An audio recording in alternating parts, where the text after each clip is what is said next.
So, going to be installing this Dobinson's MRA suspension kit, 3 inches on this 2023 Rubicon. First step is support the frame, hold up the axle. Going to take the lower shocks out first, upper shock mounts, sway bar links, then get to the cables, wires, coils, all that stuff, just as you do. So, status report. Got the sway bar links off, top and bottom. Disconnected the Rubicon wiring, locker wiring harness. On the other side, the front axle disconnect wiring harness. Disconnected the brake lines from the frame, put the bolt back in. So the axle is at full droop. Also loosened the upper bolts on the axle end, just so it could droop easier. Don't know if that was necessary, but those have to be loosened and retorqued anyway at the new ride height. So now I got this coil out. Just wanted to compare the original Rubicon, to the Dobinson's. You're not going to see too much difference here. It's a variable rate spring. You see the amount of turns on the right is a lot different than the stock ones on the left. Dobinson's, if a coil spring is side specific, it's going to say it on the coil spring label. So you see left side right there, and the other one's marked right side. So that means they're made offset heights to balance out the vehicle. So let's get moving on to the next step. Alright, so I'm going to change out the factory bump stops for these TerraFlex progressive bump stops. These will also give a 1-inch extension, but be a softer cushion. So literally the stock one just pulls right out.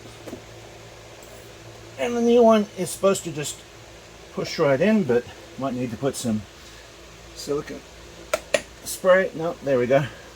So that's in place. Then I'm adding bump stop spacers down below from Rockcrawler, just because they're stackable, and I'm not sure how much tire clearance I'm going to need with this. So drilled that out, spray painted that. Next up will be the new Dobinson's locating pads. This will go on here, and what this does is this sets the coil straight once you put it in, basically for the curve of the coil spring. So we'll set that on there in a minute and then start putting this thing back together. Dobinson's front sway bar links, these are the extended ones. So you can see they're about 2.5 inches longer than stock. Only difference between these and the originals is the nut size is different. So the Dobinson's is a 17-inch nut, and you see in here, this is where an Allen key goes. So to get the old ones off, most people just use the impact wrench, but you're actually supposed to hold the ball, the stud I should say, and then use a wrench on here. So that's what we're going to do to put these back on. We're going to put them on the sway bar end while the paint dries down there, put these out of the way, and then later mount the bottom mount when we're ready for it. So back onto the driver's side, got the passenger side in. Should have done the bump stops after I got the coil in, because the raised bump stop gap made it a little bit tricky to get the coil spring on the right side. Had to raise up the frame of the Jeep a little bit more, put a jack under the bottom of the C of the axle on this side, raise this axle all the way up, and then that lower that side down to get that coil in. So we'll do it differently on this side. Just going to put the coil in, then put that bump stop spacer in afterwards. And so just make sure before you begin, these jack stands, it's probably, 2 feet off the ground. It's not quite enough. So make sure you get the Jeep frame as high as you can, because it's really incredible on these JLs how much this axle can droop all the way down. It's at full droop right now, and it's got a lot of travel with no shocks or anything connected. So not going to lie, getting the bracket on the for the reservoir in place is a bit tricky. You've got to use, I should have shown you in advance, but there's 2 holes there in the frame, the cross member that comes down, that's in front of the sway bar. And I was trying to put nutserts in there. I didn't have access. If I didn't have this bumper on there, I could have put nutserts in there. I'm going to be changing this factory bumper soon, so once I take this off, I'll be able to get access to it and put nutserts in there. In the meantime, I used some of those nuts that have little grip biters on the edge and fished it down through that large round hole at the top there to get those in place. So now that's tight. Now the reservoir is loosely in place. The top shock is just sitting in place. The bottom mount is not attached yet. And then I'm going to rotate the reservoir to get the right location for the hose and everything to be out of the way. Alright, so this is first round at positioning. Got the hose in place. There's a 16mm bolt right in there that threads into the bracket. I'll show you on this other one.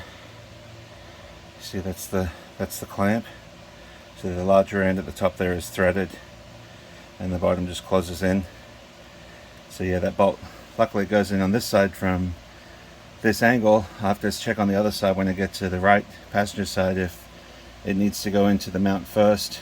But then I just tuck the hose into behind the fender liner for now, and we'll see how that works out. So onto the passenger side, it is a mirror image of the other side. So the bracket's going to sit kind of up, and it's going to go right there on those two holes. And those holes, you see, one of them's like a hexagon, one's round for some reason, but it's going to sit in there so that the reservoir sits vertical. So what I'm going to do is, I might do the bottom one first this time. I'm going to loosely feed the bolt and nut in that way using that large hole at the top, and then I'll put the reservoir in, spin the bracket up, and then do the top bolt in. And yeah, you can see the bolt that clamps the reservoir is also in the right direction facing forward. See, I'll do the bottom bolt first like that, just get it to get in position and get it snugged. Rotate this up with the reservoir in place, and then put in that top bolt and that nut. And yeah, if I didn't have the skid plate on, this would be a lot easier because it could go up through the hole there with a wrench to hold the nut, but I got to go in from the top. So I just fed the nut down from the top. Let me show you. This did not come in the kit. You see, it's a nut with that grippy part, so it'll hold on by itself on the back side once this front gets tightened. So I had the bracket loosely fitted on there. Now I'm going to put the shock on, put the reservoir through here, line that up. You see the hexagon bolt is bigger, so even if I had a nutset it would have been hard to center it, but then I'll mount that up there. Keep in mind or remember when you're putting the shocks in that you have to rotate the lower rebound adjuster to face where you can get to it. If this was actually facing the other way when I put it on, but then you just grab this and just twist it so that the rebound adjuster, RS for rebound, has to face outwards. Now the boot's going to go down over this when it gets zip tied on.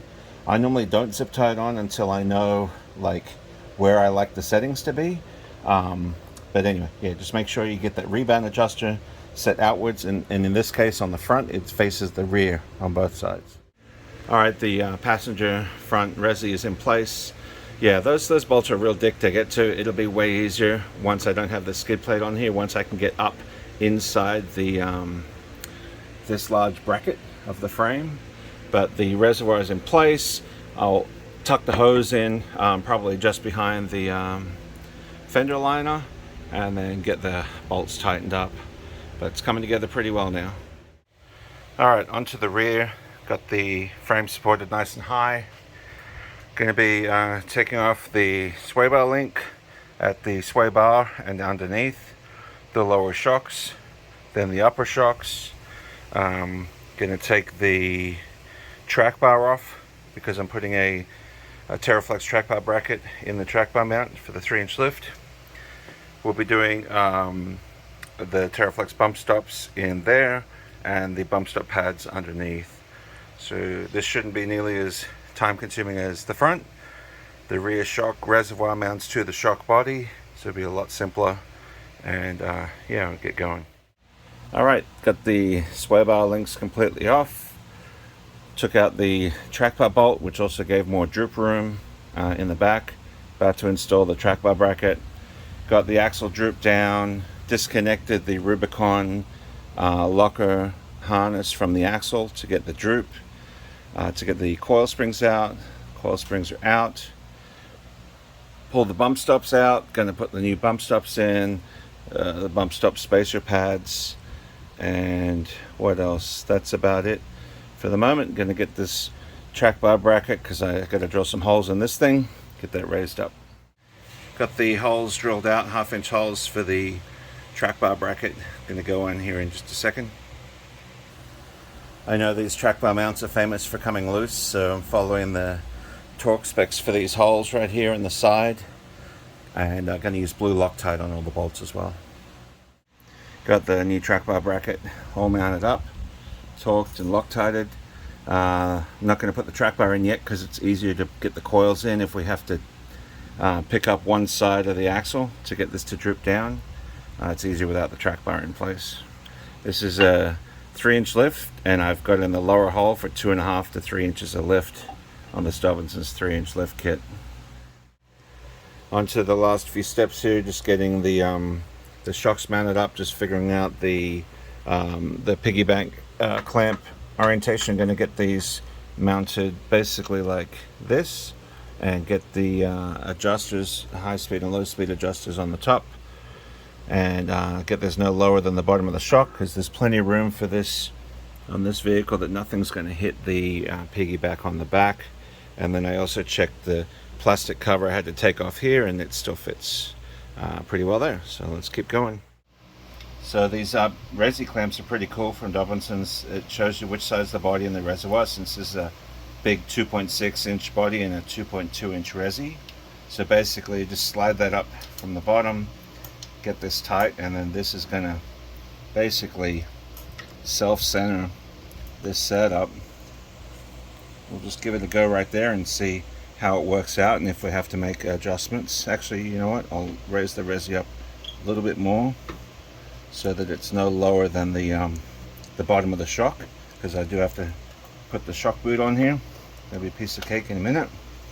Just tighten this up. But yeah, super simple. Get easy access to the reservoir adjusters right here, and yeah. Alright, got that tightened up, got the top mount tightened up, bracket tightened up, boot zip tied there, not zip tied at the bottom, just tucked over the lip so that I can adjust, so I can adjust the rebound. Yep, so I'm going to put this back cover on now and do the other side, and then go to mount up the track bar, get the axle centered, mount the track bar bolt in, and then get everything else tightened up. That's something that I need to be checking on shortly is this note that came in the rear shocks. Warning, shock absorbers provide a large increase in droop travel, and it is possible that the rear drive shaft may contact the fuel tank at full droop. The tank should be moved as far to the outside as possible by loosening the 7 bolts and pulling the tank over with a ratchet strap around 5 millimeters, using the space in the mounting slots, and then tightening the front bolt and the rear bolt on the left side last. So how about that? Just 5 millimeters could end up making some clearance issues. So I'm going to be going to a shop pretty soon to do a travel test anyway, to check everything out, and then I'll see if the drive shaft does contact the fuel tank. It could just be a 2-door thing, since I got the unlimited. But yeah, we'll see how that works out. So I've repurposed the boxes that the shocks came in. I compressed the original shocks front and back, put them back in with all the bits and pieces. Got everything in the 2 large shock boxes, and we'll throw those in the closet just in case I ever want to take the suspension off and put it back to stock, or if I run into any kind of warranty concerns that Jeep gets dumb about with aftermarket shocks on it or something like that. I got these parts hanging around. Doesn't take up too much space for me, and these aren't really going for too much money used anyway. Next up, be installing the Dobinson's adjustable valving steering damper, through shaft steering damper, but I'm going to wait to do this separately because I want to get the new tires on, see and do a comparison video of stock steering and how that feels compared to the new Dobinson's one, and try and get a good difference between the two. I didn't want to put this on now with stock size tires 33s, then go up to 37s and perhaps not feel the difference or whatever. So I'll be doing this, and I'll also be doing a sector shaft brace from Steer Smarts, but I'll do those in separate videos. So regarding the front Dobinson's adjustable control arms, lower control arms, what I did with these is I used from the center head of either end of the the center of bolt of the original bolt. So I want to say it was 24.5 inches, and I went with it was 24 inches, and I went with 24.5 just to add a little bit of caster back into the steering, and then I'm going to let the alignment shop guys set that up once I go in for alignment. But you just got to be careful because the rear bushing could go, it really can only go in one way, like with half a rotation. It's got to sit straight and flush up inside there, because it's like very hard for me to show, but it's at an angle, like it tapers inwards to give tire clearance, but it also has this joint is welded off center a little bit to keep it straight. So pay attention to that, compare it to the original ones when you're putting them together. Sorry, not putting them together, but when you're setting them up. And also don't forget to put anti-seize in all the threads inside here if you live in an area where you get corrosion stuff real easy. Yeah, they came up really nice, pretty easy to install. Had to do it with the weight of the vehicle on the ground. And then yeah, once you get the length right, you just knock them in and lay them up. And then I used a pipe wrench to tighten these nuts, because these are over 1 inch. I don't recall exactly what size they are, but I just used a pipe wrench to crank down on this double nut to keep those tight. And once the alignment shop does it, or the Jeep shop, they'll probably put some blue Loctite under the thread, so they'll loosen that up again, put some Loctite under those threads just to keep those nuts from backing off. But even if they did back off, it can't get any longer, but it might just cause excessive wear, excessive movement. So there you go. And I think this will be the last thing, but the final thing to do, which is really not fun on the ground, is loosening the upper control arm. The upper one on the inside there is right up by the motor, by the engine. It's kind of a pain to get into. You got to do it with a wrench. So you got to loosen those on the ground, or you could loosen it in the air if you want, but you got to tighten it on the ground, because otherwise you're preloading the bushings at the new lift height.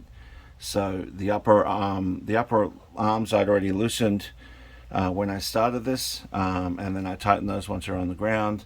And well, before tightening those, I loosened up the frame end upper mounts and retightened those on the ground. And then of course the front lowers were new anyway. Then on the rear, this one here on the rear is not so hard to get to. This one is a little bit in the way of the rock rail, but yeah, you just loosen those up and retighten them. Basically you loosen it, wiggle the car a little bit, jiggle it left to right, and then retighten it. That releases the preload on the bushings. So next on the suspension install will be replacing the steering damper with that new Dobinson's through shaft unit. And then I forgot to mention earlier that I also put in a adjustable track bar. You see the adjuster nut right there. Just mounted that in and set the length to center the front axle. There's no adjustment at the top, it's down there on the axle end. But got that in so that the front axle will be straight. Then once the alignment shop sets everything up, it should be good to go. And finally, regarding the lift height, so this is a Rubicon stock lifter, measured from I'll try and set narrow in there, the bottom of the coil seat, the metal part, up to the coil tower. Standard to now, I measured 2.5 inches of lift on the front and 2 inches in the rear. Keep in mind this is a Rubicon, not a base model, so I wasn't expecting full 3 inches of lift anyway, but that's the best way that I've seen to measure these. That way you get your baseline before you begin, regardless of wheels and tires, and you measure your after height from 2 points that do not change, basically, depending on your wheels and tires. And in the rear end, you see the bump stop plate just below that perch right there. You measure from there up to the frame, straight up. And so those are consistent heights, easy to measure, and you can get baselines from anybody online. It's easy to find, but yeah, measured 2 inches of lift from before to after with that height there. And here's the final result.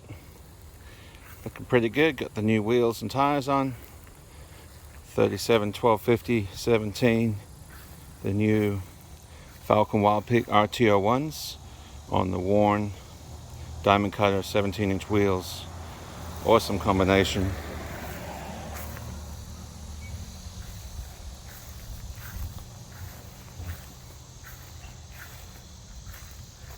Got the resis all mounted up, nice and easy.